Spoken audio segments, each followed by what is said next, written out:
Welcome to the Women on the Rise podcast. I'm Jen Blandos, and I am so excited to share with you that for the next 30 days, I am introducing you to 30 of Female Fusion's members from around the world.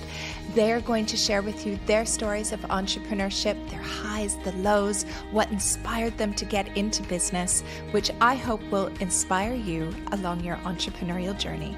Welcome to another episode of Women on the Rise. And today I am speaking with Lucy Bradley, who is the founder of Plug.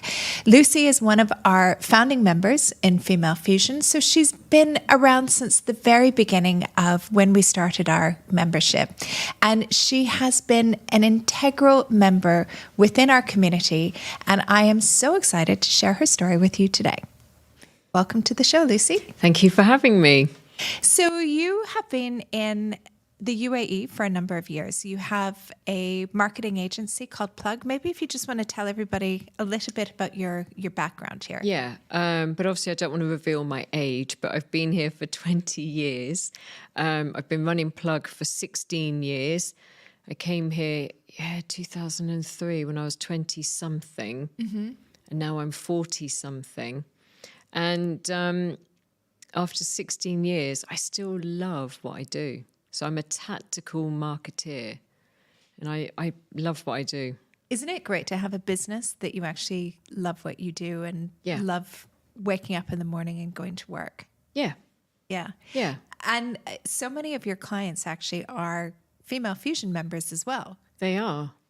And I hear that from them because they come up to me at events and they're like, oh, I started working with Lucy. She's really helped me with this or that within my marketing. And I love to see when women are supporting each other and working with each other as well. Yeah, that's something I'm really passionate about. But I think, when people always say, oh, you got to stay true to yourself and things, I find I think part of my success of running an agency that's been around for so long, that I'm very clear on how I can help people, very clear on what I can do for people, and I'm very honest. Yeah. So when people come and share an idea, I don't just take the money and run and just deliver something. I'm really upfront with people. And if I think that they're right about something, I tell them. If I think they're wrong, I tell them. And I think people really out here really respect that when you're really honest with people. It is really important as well to be honest and authentic in business. Yeah. Because you start to build a reputation for that. If you're somebody who's going to be dishonest or rip people off, you get found out. Or you just can't deliver. Right. Yeah. Yes. I mean, lack of delivery is a big one, isn't it? Yeah, especially out here, I think people get promised things and then it's not so what is it? Overpromise, oversell and underdeliver. Yeah. Or something. But, the thing I always ask myself when I'm with clients, one question I always ask clients is, what problem are you trying to solve in your business? But so many people don't think of that. And I want to take a couple steps back because you spoke about something in your introduction, which was people being really clear on what it is they do and what it is that they're selling. And you would think that that is obvious. Yeah. But it's not for a lot of businesses. I'm going to put my glasses on now. Now, Lucy, if you're listening to this, that Lucy has just put on her glasses because I think she's going to give me a considered answer.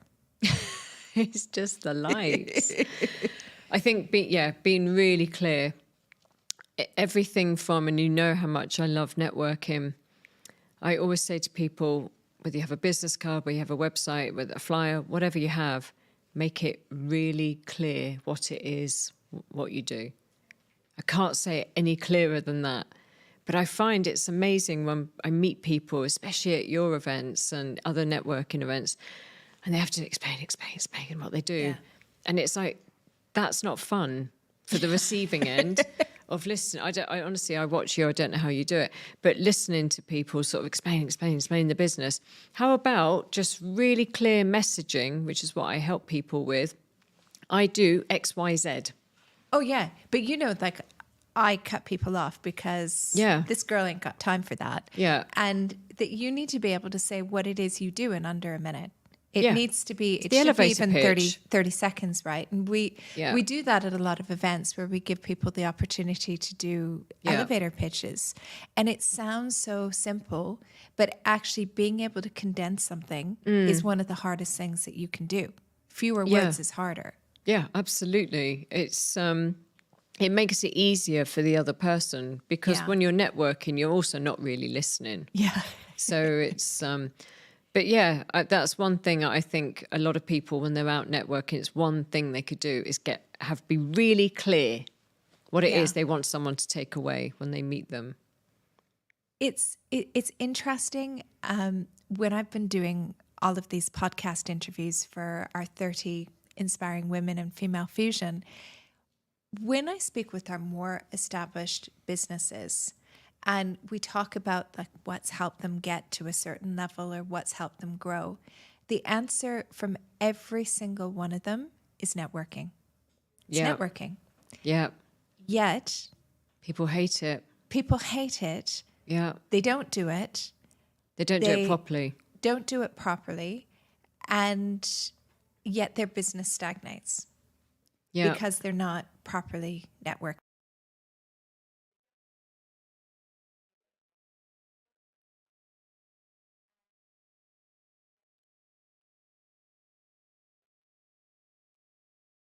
And it's not just startups. Yeah. It's everywhere from startups up to 8-figure businesses. Yeah. And it really surprises me. And I guess maybe you and I are a little bit fortunate that we are extroverted. And so extroverted people do feel a little bit more comfortable being in a room compared to people who are introverted, who are like too overwhelming. Yeah. Don't like that. But if you don't network, it's really hard to have a business. Especially out here, because it is still very much a nation of word of mouth. Yeah. People will still say, oh, who did your branding? Who did your photography? Who did this? But I think it's like that everywhere in the world. Yeah. You know, like when I go to... But more so here. Yes, but you know, when I go to Australia, when I'm in the UK, I spend a lot of time in both of those markets. It's exactly the same. You could do a Google search, you could find people, but most often they want to work with people who they trust. Yeah, and out here it's a lottery. Yeah. You know, if you Google, I don't know, graphic designer, branding agency, who knows, you'll get maybe one of my competitors.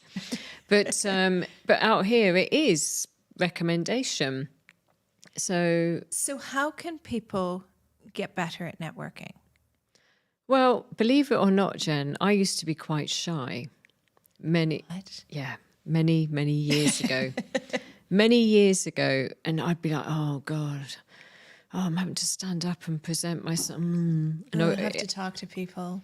How do I do it? And then somebody told me one tip that I share in all of my masterclasses is get there early. Get there early and stand near the entrance so people will come and talk to you. They'll walk past you. So have a good prominent position. That's why you arrive at events an hour before they start. That's why I always get there early. No, seriously, I still do it. It's a habit. Yeah. But do I feel shy now? No, because then I joined another business group that's all in a foreign language, and that's really hard. I joined the French Business Council, and it's all in French. And I thought, well, that's a real challenge because that will really help me keep me on my toes. Yeah. And that and my husband's French, that was the connection. So when you go to Female Fusion, it's, oh, it's in English. Oh, this is brilliant. This is perfect. Or BBG or other ones. But get there early. Yeah. And don't cling to people. Gravitate. And move don't around. Talk to the same people all the time. No. You've got to keep moving. But how do you...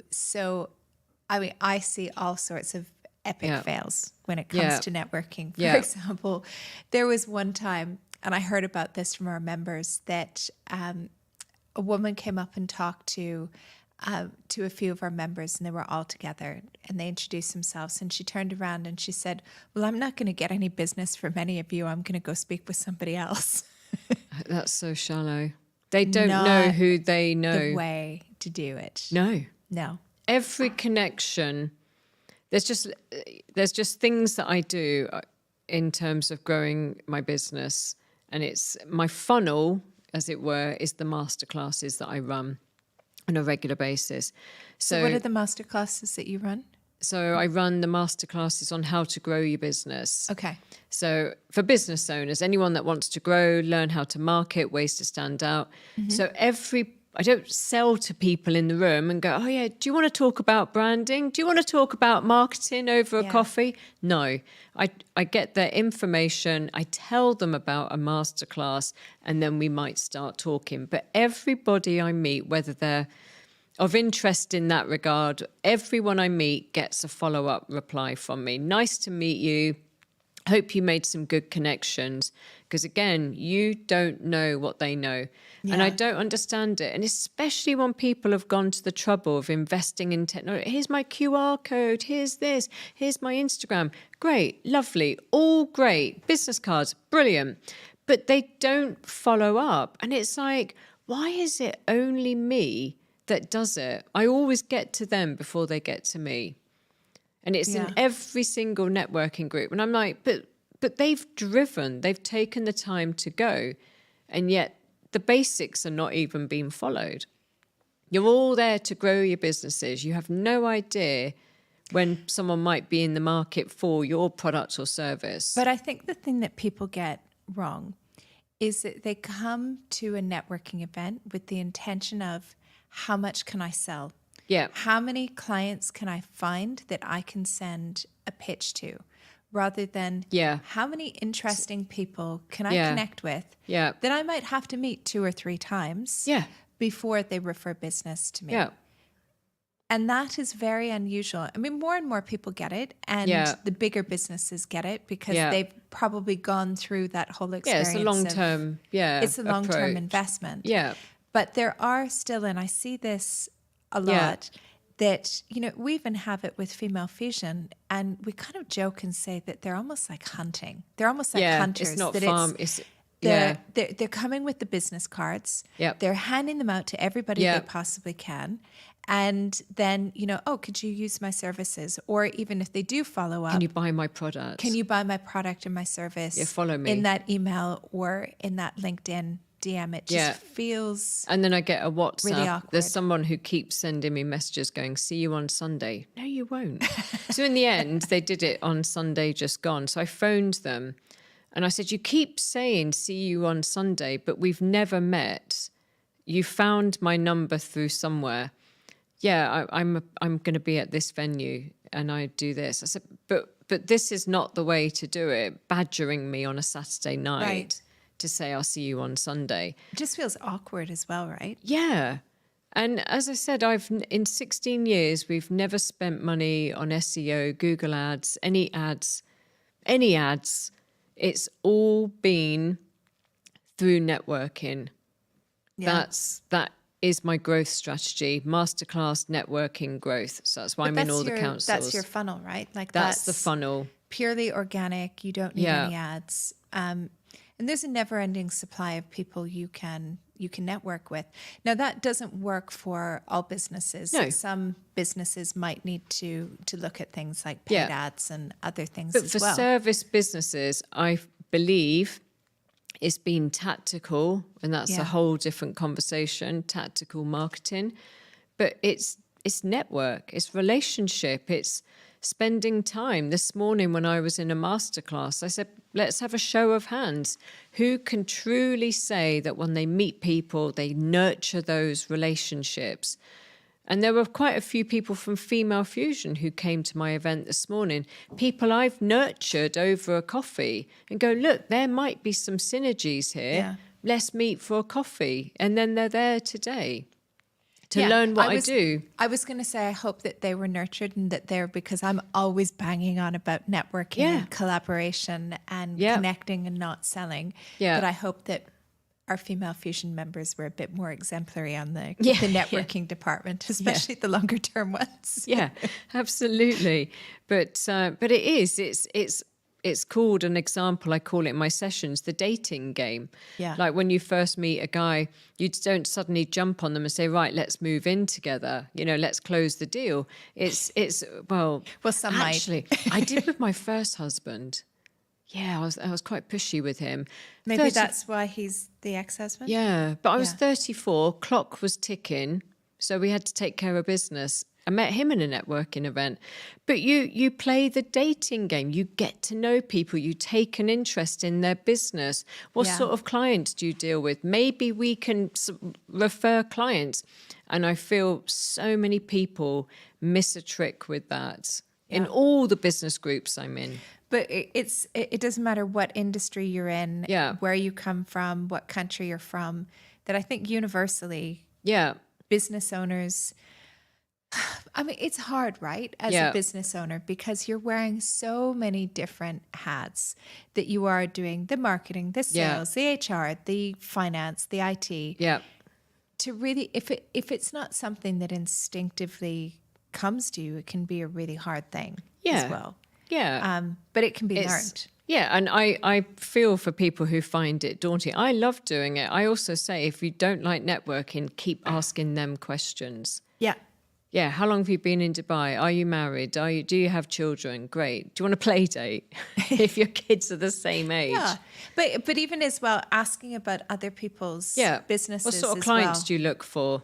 Yeah. Yeah. What sort of work do you enjoy? There's so many questions you can do. And if you're struggling, keep firing off more questions. But if you're one of those people as well who is constantly giving, you know, that you're one of those ones who might be making referrals or connections or, you know, your zone of genius is marketing, that maybe you notice something for one business who could use that wisdom that you have. You know, it takes 3 minutes for you to go, oh, hey, did you consider this? Or let me introduce you to that person. That you all of a sudden become memorable as well as somebody who's helpful. So they might not need your services, but they could know 3 or 4 people who do. Oh, absolutely. But it's playing the long game. Of course, it's definitely playing the long game. But out here, we don't want to. Most people don't. It's like the followers. I don't know if I'm allowed to say this without someone getting upset, but it's like people chasing followers, chasing likes. Yeah. It's almost like begging for followers. And that's why I've pulled away from Instagram. As a business, we don't use Instagram anymore. Best decision I ever made. And I think people look at, oh, I've got 5 likes. Oh, I've got 20 likes. Oh, I've got this. Why don't you focus on growing your business with real people? Yeah.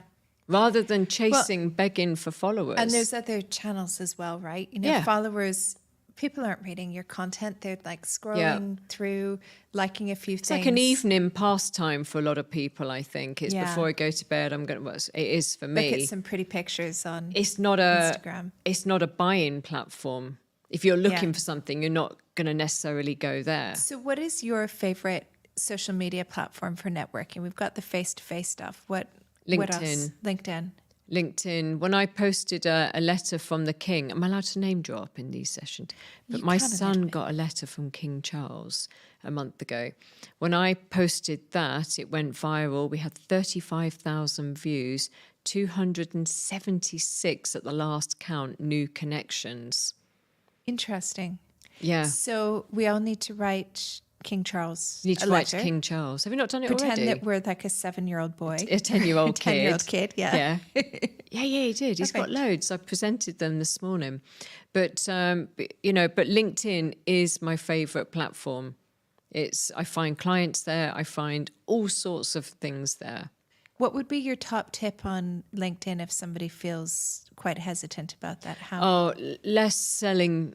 I find my selling posts where people need to take action about signing up for a masterclass or looking at design. If I post some stuff on marketing design, if I show actual visuals of my work, I think, that will get the most likes. No. But it's not. It was the one where I broke my arm, got quite a lot of likes. She deserved it. And then when I broke my toe, that got more likes. But I think where I'm problem solving with clients, where we're doing tactical things, lugging boxes and things like that, those are my most popular ones. I think those ones, the the ones you think are less likely to garner attention are the ones that people seem to like. Yeah. Or King Charles. King Charles. So. Yeah. But anything where I think it's good, it's cleverly written by me, or it's beautifully designed by me, they don't really get the attention.